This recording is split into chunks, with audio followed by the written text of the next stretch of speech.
Na asante sana kwa kuchagua kutazama taarifa za KTN leo. Mtu mmoja anayedaiwa kuwa mhubiri ametiwa mbaroni eneo la Rangwe, kaunti ya Homa Bay kwa tuhuma za kumbaka na kisha kumuua mtoto mwenye umri wa miaka 10. Kwa mujibu wa ripoti za polisi, baada ya kutekeleza unyama huo, mtu huyo alikuwa mafichoni katika kanisa la Koyo, kijiji cha Mapera, Suna Mashariki, kaunti ya Migori, ambako alikamatwa baada ya waumini wa kanisa la Reju Maria kupasha polisi habari.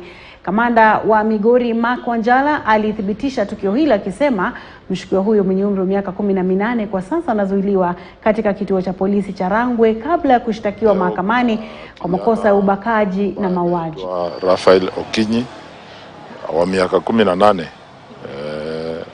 nasikia anaitwa kasisi ya Reju Maria.